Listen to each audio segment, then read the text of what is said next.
रख वो मंजर हौसला भी आएगा, रख वो मंजर हौसला भी आएगा, प्यासे के पास चलकर समुंदर भी आएगा। थक के मत बैठे मंजिल के मुसाफिर, एक दिन मंजिल भी मिलेगी और मंजिल मिलने की मज़ा भी आएगा। तो दोस्तों, सफलता के लिए ना बहुत ही स्ट्रगल करना पड़ता है। तो आप लोग भी क्या कीजिए कि पढ़ाई करते रहिए, कंटिन्यू जारी रखिए, क्योंकि आप लोग के पास भी टाइम जो है ना बहुत कम है। और इसी टाइम को सेव कीजिए और टाइम के साथ साथ क्या कीजिए, आप अपने एग्जाम को भी प्रिपरेशन करते रहिए। तो चलिए, आज हम लोग व्याकरण के जो कि समास है उसके कुछ ऑब्जेक्टिव क्वेश्चन करने वाले हैं। तो पहला क्वेश्चन है, आमरण में कौन सा समास है? आमरण में कौन सा समास है? तो आपको क्या पता है? देखिए ऑप्शन क्या है, अव्ययी भाव समास, तत्पुरुष समास, कर्मधारय समास, द्विगु समास। तो आपको क्या पता है? द्विगु समास तो हो ही नहीं सकता, क्योंकि द्विगु समास वैसा समास होता है जो कि संख्यावाचक होता है, नंबर को दिखाता है। कर्मधारय समास वैसा समास जिसमें है जो के समान होता है, उसको कर्मधारय बोलते हैं। तत्पुरुष समास वैसे समास जिसमें कि कारक के विभक्ति चिन्ह आते हैं, जैसे कर्ता ने कर्म को कर्ण से संप्रदान के लिए, आपादान से अधिकरण में पर, तो ये भी नहीं होगा। इसका ऑप्शन हो जाएगा ए, करेक्ट आंसर, यानी कि अव्ययी भाव समास। अव्ययी भाव समास क्या होता है? जिस समास में आ लगा हो, प्रति लगा हो, भर लगा हो, यथा लगा हो, आवत लगा हो, अनु लगा हो, बे लगा हो, ये सब के सब अव्ययी भाव समास होते हैं। दूसरा का क्वेश्चन है, नील गगन शब्द में समास बताइए। तो नील गगन में कौन सा समास होगा? तो बहुब्रीहि तो होगा नहीं। द्विगु, इसमें तो संख्या की बात ही नहीं किया जा रहा है। तो अगला इसमें देखिएगा, तत्पुरुष समास है, तत्पुरुष भी नहीं होगा।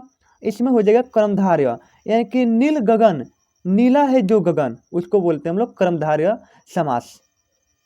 3 नंबर क्वेश्चन देखिएगा, पंचतंत्र शब्द में समास पहचानिए। पंचतंत्र, अब देखिए पंचतंत्र, पंचतंत्र का मतलब 5 तंत्र मिल गया तो बन गया पंचतंत्र, यानी कि यहाँ पर 5 संख्यावाचक है, और जिसमें संख्या आ जाता है ना, उसको हम लोग बोलते हैं द्विगु समास। लेकिन ध्यान रखिएगा, अगर कोई संख्या आ रहा है लेकिन वहाँ पर उसका तीसरा कोई अर्थ निकल रहा है, तो उसको हम लोग बोलते हैं बहुव्रीहि समास। जैसे कि पंचमुखी, और पंचमुखी आ जाए तो यहाँ पर भी संख्यावाचक है, लेकिन पंचमुखी का मतलब होता है तीसरा अर्थ भी निकलता है, जिसको हनुमान जी बोलते हैं। तो पंचमुखी यानी कि संख्या के साथ साथ कोई तीसरा अर्थ भी निकलता है, तो उसको बोलते हैं बहुव्रीहि समास, जिसमें कोई तीसरा अर्थ प्रधान होता है। लेकिन पंचतंत्र में क्या है? पंचतंत्र में एक संख्या बोधक है, इसीलिए इसको बोलते हैं द्विगु समास। चौथा क्वेश्चन है, नर नारी में समास बताइए। नर नारी में समास कौन सा होता है? तो इसमें तो तत्पुरुष भी नहीं होगा, बहुव्रीहि भी नहीं होगा, द्विगु और द्वंद्व, तो द्विगु भी नहीं होगा, द्वंद्व समास हो जाएगा। ऑप्शन नंबर ए करेक्ट होगा, नर नारी, पापा पाप, यानी कि जहां पर योजक चिन्ह हो या फिर जहां पर विलोम शब्द हो, उसको बोलते हैं द्वंद्व समास। 5 नंबर क्वेश्चन देखिएगा, प्रत्यक्ष शब्द में समास पहचानिए। प्रत्यक्ष शब्द में समास पहचानिए कि कौन सा होगा। तो प्रत्यक्ष में क्या हो जाता है? जिसमें प्रति लगा हो, आपको बताए थे अभी, तो उसको बोलते हैं अव्ययी भाव समास। अगला क्वेश्चन है, रामाश्रित में कौन सा समास है? रामाश्रित में कौन सा समास है? तो इसको हम लोग बोलते हैं तत्पुरुष समास। तत्पुरुष समास। नेक्स्ट क्वेश्चन देखिएगा 7 नंबर, महाजन में शब्द समास पहचानिए। महाजन में कौन सा समास है? तो महान है जो जन, यानी कि इसका ऑप्शन हो जाएगा कर्मधारय समास। 8 नंबर क्वेश्चन क्या है, मुरलीधर में कौन सा समास है? तो आपको ऑप्शन से भी आंसर पता करना आना चाहिए। जैसे मुरलीधर, तो आपको क्या पता है मुरलीधर का मतलब? मान लीजिए आपको नहीं आता है। अव्ययी भाव समास क्या आता है? जिसमें आ लगा हो, प्रति लगा हो, भर लगा हो, यथा लगा हो, या फिर बे लगा हो, उसको बोलते हैं हम लोग अव्ययी भाव समास। तो ऐसा तो कुछ है नहीं, तो आपका ऑप्शन नंबर ए भी नहीं होगा।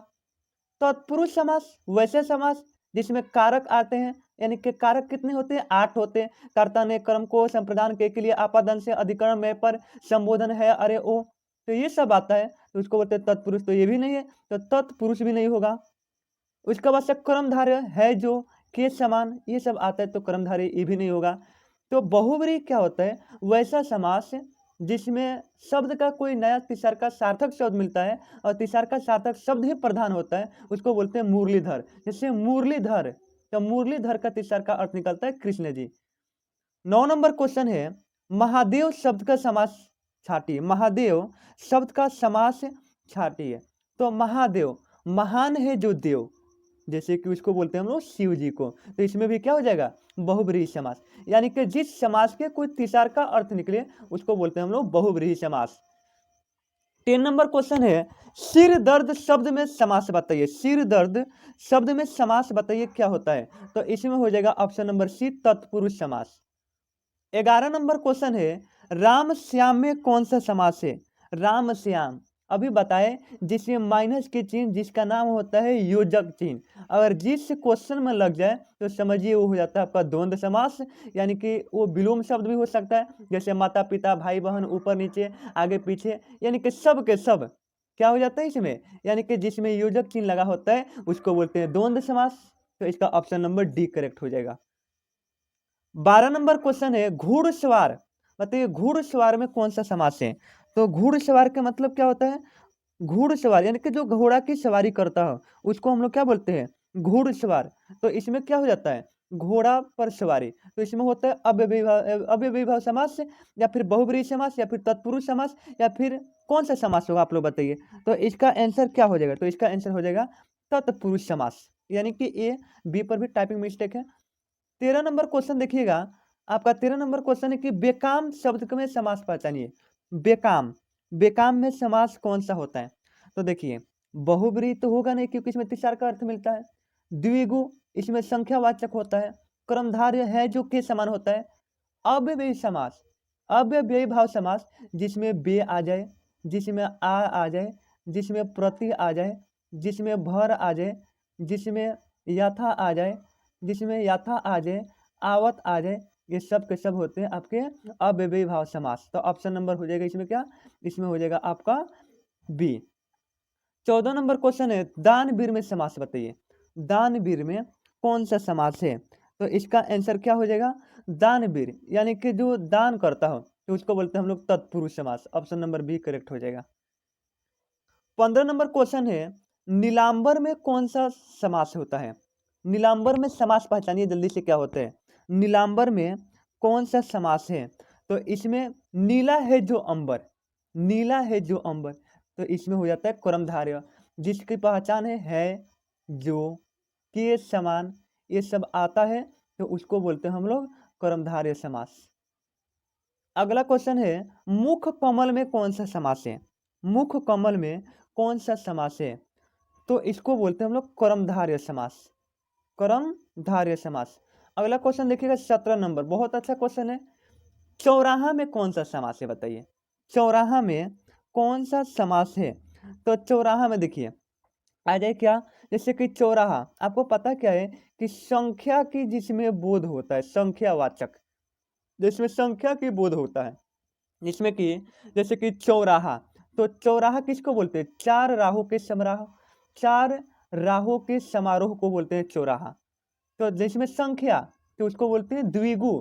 किस कैसे याद करेंगे, तो एगो दूगो तीनगो ऐसे, इसका मतलब क्या कि द्विगु। तो द्विगु का क्या समास होता है, द्विगु समास वैसा समास जिसमें संख्या की बोध होता है उसको बोलते हैं हम लोग द्विगु समास। जिसमें चौराहा आ गया, नवरात्र हो गया, उसके बाद से सप्त ऋषि आ जाता है, जितने भी संख्यावाचक होता है उसको हम लोग बोलते हैं द्विगु समास।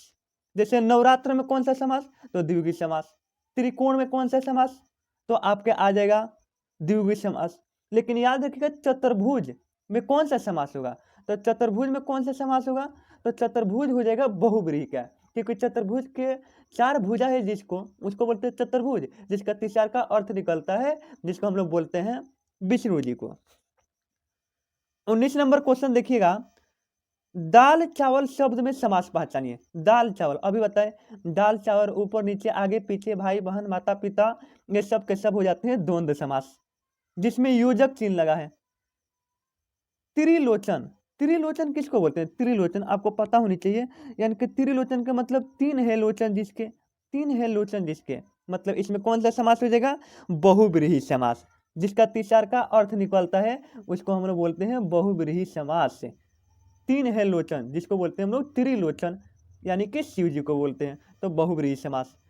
अगला क्वेश्चन 21 नंबर होता है कि गिरधर शब्द में समास छाटिए। गिरधर, गिरधर में कौन सा समास है। तो गिरधर में समास जो है वह बहुब्रीहि है। अगला क्वेश्चन है, परमानंद में कौन सा समास है? परमानंद में कौन सा समास है? तो ये हो जाएगा कर्मधारय समास। अगला क्वेश्चन देखिएगा 23 नंबर, भर पेट में कौन सा समास है? तो अव्ययीभाव भाव समास, आपको पता है, ये सारी चीजें बता दिए गए क्लास में ऑफलाइन में। अगला क्वेश्चन 24 नंबर है, ग्रामगत में कौन सा समास है? तो इसका आंसर हो जाएगा तत्पुरुष समास, तत्पुरुष समास। अगला क्वेश्चन 25 नंबर देखिएगा, आप बीती में कौन सा समास है? आप बीती में कौन सा समास है? तो इसका आंसर हो जाएगा तत्पुरुष समास। 26 नंबर क्वेश्चन है, एक दंत में कौन सा समास है? एक दंत, एक दंत का मतलब एक दांत है जिसका, जिसको हम लोग बोलते हैं गणेश जी को, तो बहुब्रीहि समास। इसका तीसरा का अर्थ निकले, तीसरा का अर्थ प्रधान हो, उसको बोलते हैं बहुब्रीहि समास। इसीलिए तो बहुब्रीहि समास को समास के राजा भी बोलते हैं। समास के उल्टा क्या होता है आपको पता है क्या? तो समास के उल्टा जिसको विलोम शब्द बोलते हैं वो होता है व्यास। समास के शाब्दिक अर्थ पूछा जाए एग्जाम में तो होता है संक्षिप्तीकरण करना, शब्दों को छोटा करके लिख देना।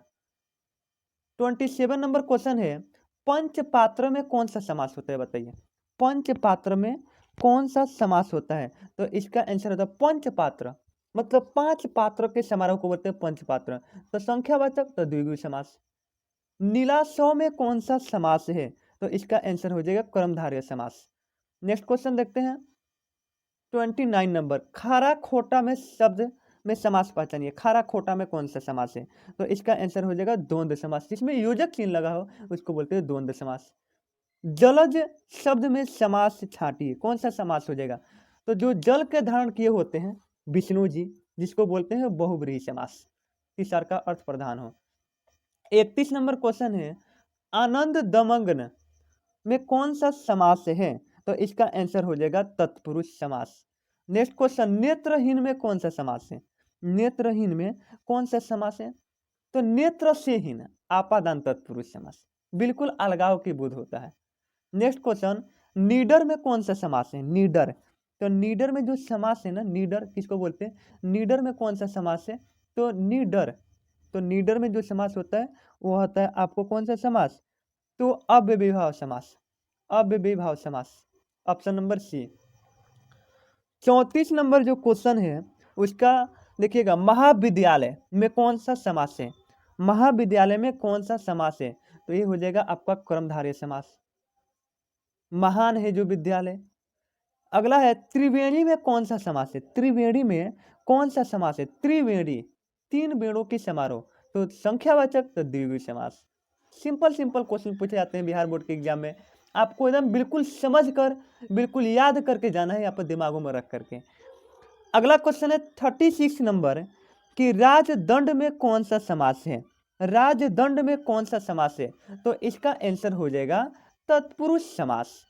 37 नंबर क्वेश्चन है, पंचभुज में कौन सा समास है? तो पंचभुज में यानी कि 5 भुजा है जिसको, उसको बोलते हैं हम लोग पंचभुज। तो इसका आंसर क्या हो जाएगा?